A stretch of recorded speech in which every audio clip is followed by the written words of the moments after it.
नमस्कार सभी को, मैं Kailash Kumar GK study point channel पर आपका एक बार फिर स्वागत करता हूं। आप सभी एक बार फिर अभिनंदन करता हूं। आशा करता हूं आप सब लोग अच्छे होंगे, कुशल मंगल होंगे।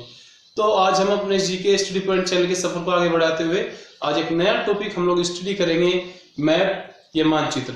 आप लोग सभी जानते होंगे, हमारी डेली लाइफ में भी मानचित्र या मैप का बहुत यूज करते हैं। एवं प्रेजेंट टाइम में तो हर स्मार्टफोन में मैप या गूगल मैप सभी में ऐप और ये फंक्शंस आ रहे हैं। ठीक है, तो अगर हम इसकी बेसिक देखें, इसका इंफॉर्मेशन देखें, इसके बेसिक कंसेप्ट देखें, इसका हम डेफिनेशन देखें, तो इसकी definition, a map is representation और ए ड्राइंग ऑफ अर्थ सरफेस और एनी पार्ट ऑफ अर्थ। ठीक है, तो अर्थ के किसी पार्ट के सरफेस का या अर्थ के सरफेस का एक ड्राइंग होता है, ये मैप। इसको हिंदी में ऐसे बोल सकते हैं, मानचित्र पृथ्वी के धरातल का चित्रित प्रस्तुतिकरण है। ओके, तो अगर हम मानचित्र की हिस्ट्री की बात करें तो वर्ल्ड मैप सबसे पहले बनाया था अलेक्जेंडर ने 550 बीसी, 550 ईसा वर्ष पूर्व। देखिए कितने समय पहले मैप बन चुका था, 550 ईसा वर्ष पूर्व, मतलब आपका 2000 वर्ष में आप 550 वर्ष जोड़ दीजिए, तकरीबन 2550 साल पहले ये फर्स्ट वर्ल्ड मैप बना था। ठीक है, अगर हम बात करें टाइप्स ऑफ मैप की, तो जनरली मैप को देखिए, जब कॉम्पिटिटिव एग्जाम में आपका सिलेबस के रिगार्डिंग जो क्वेश्चंस होते हैं वो जनरली बनते हैं यही से कि फर्स्ट वर्ल्ड मैप किसने बनाया, या वर्ल्ड मैप की डेफिनेशन क्या है, मानचित्र की परिभाषा क्या है, या फिर what are the types of map, मतलब what are the types of map, map के क्या क्या प्रकार है। तो जनरली हम देखें, मैप को 3 मेजर कैटेगरी में डिवाइड करते हैं, 3 मेन पार्ट में डिवाइड करते हैं। First one is physical map, जिसको भौतिक मानचित्र बोलते हैं। तो अगर हम भौतिक मानचित्र की बात करें, इस मानचित्र में जो हमारे फिजिकल फीचर्स होते हैं जनरली हम उसको इंक्लूड करते हैं। मतलब हमारे जैसे माउंटेन्स हो गया, rivers, plains, oceans, plateaus, okay, ये सब हम हिल्स, ये सब अगर हम मैप बनाएंगे तो उसको हम रिप्रेजेंट करेंगे फिजिकल मैप, भौतिक मानचित्र। ठीक है, तो अगर जो सेकंड इसका टाइप होता है वो होता है पॉलिटिकल मैप। जनरली आप जो ऑफिस या अपने स्कूल में जो मैप लगे होते हैं, आपके घरों में जो मैप होते हैं, वो सब पॉलिटिकल मैप ही होते हैं। फिजिकल मैप अलग होते हैं। फिजिकल मैप में बस आपका माउंटेन्स, रिवर्स, प्लेन्स, ये सबको ही पूरे एक कंट्री के मैप में दिखाया जाएगा। बट जो पॉलिटिकल मैप होगा उसमें सबसे पहले एक सपोज हम वर्ल्ड मैप देख रहे हैं, पूरा वर्ल्ड की सब कंट्रीज को अलग अलग करके दिखाया जाएगा। और यदि हम एक कंट्री का मैप देख रहे हैं तो उस कंट्री के सब स्टेट्स को अलग अलग पार्ट करके दिखाया जाएगा। और हाँ, अगर हम किसी स्टेट का मैप देख रहे हैं तो आप समझ सकते हैं उसके सभी डिस्ट्रिक्ट्स को अलग दिखाया जाएगा।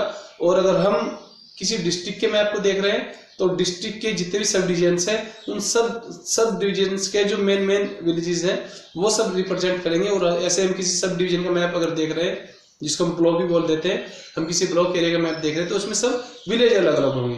तो उसी टाइप से उसको हम बोलते हैं पॉलिटिकल मैप, क्योंकि इसमें जितने भी बाउंड्रीज होती है वो सब पॉलिटिकल बाउंड्रीज होती है। और इसके अपोजिट जो आपका फिजिकल मैप होता है उसमें जो बाउंड्रीज होती है वो फिजिकल फीचर्स वाली बाउंड्रीज होती है। जैसे माउंटेन्स की बाउंड्री के बाद प्लेन स्टार्ट होता है, नॉर्थ इंडिया में हिमालय माउंटेन के बाद नॉर्दर्न गंगाटिक प्लेन स्टार्ट होता है, और गंगाटिक प्लेन के बाद फिर साउदर्न प्लेटू स्टार्ट होता है। तो वहां वो ही पार्ट अपनी सेपरेट बाउंड्रीज बनाते हैं। ठीक है, बट इन पॉलिटिकल मैप में देखें तो वो अलग एक पार्ट, एक स्टेट, एक कंट्री या फिर एक डिस्ट्रिक्ट या एक ब्लॉक या एक सब डिवीजन, वो अपना अलग अलग उनकी सबकी बाउंड्रीज होती है। ठीक है, तो ये डिफरेंस हो गया पॉलिटिकल मैप और फिजिकल मैप के बीच। और third one is thematic map. Thematic map means हम कह सकते हैं जिस पर स्पेसिफाई किसी सब्जेक्ट पर जो मैप बनता है उसको हम बोलते हैं थीमेटिक मैप।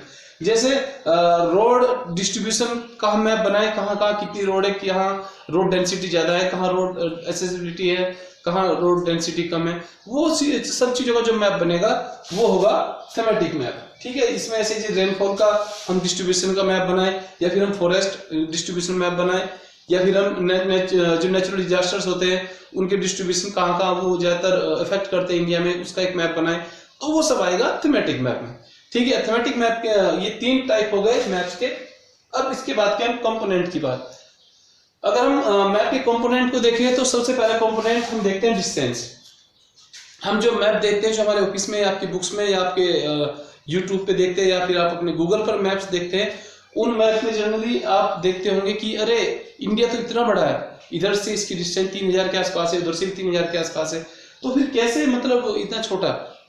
तो वो रिप्रेजेंट करता है डिस्टेंस को, और वो डिस्टेंस वो स्केल के अकॉर्डिंग होती है।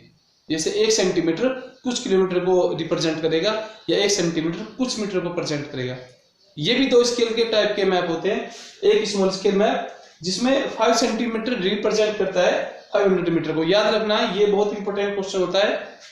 5 सेंटीमीटर रिप्रेजेंट करता है 500 किलोमीटर को। और जो लार्ज स्केल मैप होता है वो 5 सेंटीमीटर रिप्रेजेंट करता है 500 मीटर को। तो ये 2 मेन चीजें होती हैं। आपको एकदम अपोजिट दिखाई दे रहा होगा, स्मॉल स्केल में तो कम डिस्टेंस बहुत ज्यादा रिप्रेजेंट कर रही है, और लार्ज स्केल मैप में कम डिस्टेंस बहुत कम एरिया को रिप्रेजेंट कर रही है। ऐसा कैसे? इसलिए उसको लार्ज स्केल मैप बोलते हैं, क्योंकि लार्ज स्केल मैप थोड़ा क्लियरली बनाया जाता है। स्मॉल स्केल को बस खाली ड्रॉ कर दिया जाता है, उसमें वो डिस्टेंस रिप्रेजेंट कर देती है 5 सेंटीमीटर 500 किलोमीटर। जनरली जो स्मॉल स्केल का मैप बनता है वो वर्ल्ड मैप के लिए यूज होता है। वर्ल्ड या कॉन्टिनेंट मैप के लिए हम लोग स्मॉल स्केल मैप यूज करते हैं। ठीक है, तो ये तो हो गई बात हमारे मैप की। अब बात इसकी करते हैं डिस्टेंस के बाद डायरेक्शन की, जिसको हम बोलते हैं दिशा। आप लोग सभी जानते हैं 4 दिशाएं होती है, नॉर्थ, साउथ, ईस्ट, वेस्ट। सबसे बड़ी बात ये, जब हम डायरेक्शन दिखाते हैं ऊपर की तरफ हमेशा रिप्रेजेंट करते हैं नॉर्थ। आप कहीं भी देखते होंगे ऊपर की साइड हमेशा नॉर्थ लिखा होता है, फिर साउथ, ईस्ट, वेस्ट। लेकिन इन 4 डायरेक्शन के साथ साथ 4 डायरेक्शन और होती है। जैसे जिस एरिया में रह रहा हूँ north east, north east means north और ईस्ट जो दोनों के बीच का एरिया वो होगा north east. North west, north और वेस्ट के बीच का एरिया नॉर्थ वेस्ट। वेस्ट और साउथ के बीच का एरिया साउथ वेस्ट, और ईस्ट और साउथ के बीच का एरिया साउथ ईस्ट। तो ये 4 डिस्टेंस और 4 मीटर बनती है, टोटल 8 डायरेक्शन। ठीक है, तो इन 8 डायरेक्शन के बाद अब बात करते हैं सिंबल्स की। अगर हम सिंबल्स की बात करें, मैप तो हमने बनाया, बट मैप बनाने के बाद हमने उसमें डिस्टेंस भी सही रखी, डायरेक्शन भी उसकी सही रखी, और हमने सपोज बनाया है फिजिकल मैप बनाया। फिजिकल मैप हमने बनाया, हमने चलो सपोज अपना चांगलांग सिटी का ही मैप हमने बना दिया है। ये हमने अरुणाचल प्रदेश का ही मैप बनाया। अभी अरुणाचल प्रदेश में हमें रोड्स भी दिखानी है, तो रोड्स हम कैसे दिखाएंगे? तो रोड के साथ साथ हमें टेम्पल्स भी दिखाने हैं। जितने बुद्धिस्ट टेम्पल है, कितने चर्च है, हमें चर्च भी दिखाने हैं, हमें जितने हिंदू मंदिर है वो भी रिप्रेजेंट करने हैं। तो उन सब के लिए एक्चुअली क्या होता है, सिंबल्स बने होते हैं। रोड का ये सिंबल हो गया, जैसे रोड को इस टाइप से ये हो गया, मतलब जो मेटल रोड होता है वो, और ये जो कच्चा रोड बोलते हैं उसको, उस टाइप से मतलब बने होते हैं। टेम्पल के लिए कुछ ऐसा सिंबल होता है, ये होता है, फिर ऊपर एक फ्लैग होता है। तो इस टाइप से मतलब सिंबल्स होते हैं। ये सिंबल्स हमें, जैसे हाउस का सिंबल होगा, फिर स्कूल का सिंबल अलग होगा, ऑफिस का सिंबल अलग होगा, तो मतलब वो सब हर चीज का एक सिंबल होता है। ठीक है, तो ये सिंबल हमें एक मैप में किसी चीज की पर्टिकुलर चीज, ये स्कूल यहाँ पर है या ये चर्च यहाँ पर, वो शो करता है।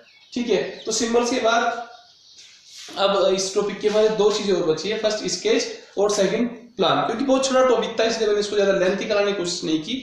जो मेन इन्फॉर्मेशन है मैंने आपको बता दिए। अगर स्केच की बात करें, स्केच क्या होता है, जनरली हम जो अपनी मेमोरी बेस हम कुछ ड्रॉ कर देते हैं उसको हम बोलते हैं स्केच।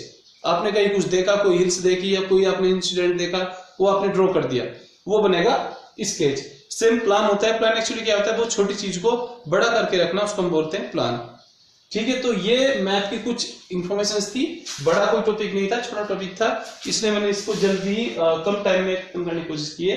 बट आप 2 चीजें मैंने याद रखना, types of map, components of map. Generally जो क्वेश्चंस आते हैं 4 ऑप्शन आपको दिए जाएंगे कि इनमें से कौन सा पार्ट मैप का टाइप नहीं है, तो आपको वहां 3 होंगे, इन 3 से अलग भी कुछ दिया होगा, तो आपको ये चीजें याद रखनी है। या फिर इनमें से कौन सा कंपोनेंट मैप का नहीं है, तो उनमें से आपको तीनों कंपोनेंट दिए जाएंगे, और या फिर चौथा कंपोनेंट आपको कोई और मिल जाएगा। या फिर क्वेश्चन ये बन सकता है कि स्मॉल स्क्वायर में कितने सेंटीमीटर को रिप्रेजेंट करता है। ठीक है, तो ये कुछ बेसिक नॉलेज थी मानचित्र की, मैप की। आशा करता हूँ आपको अच्छा लगा होगा वीडियो, आपको नॉलेज कुछ मिला होगा, यहाँ से कुछ आपने गेन किया होगा। तो इसी के साथ मैं अपने शब्दों को विराम देता हूँ, एक बार फिर आपसे अनुमति लेता हूँ। नेक्स्ट वीडियो में आपसे फिर मिलूंगा। लेकिन जय हिंद, जय भारत।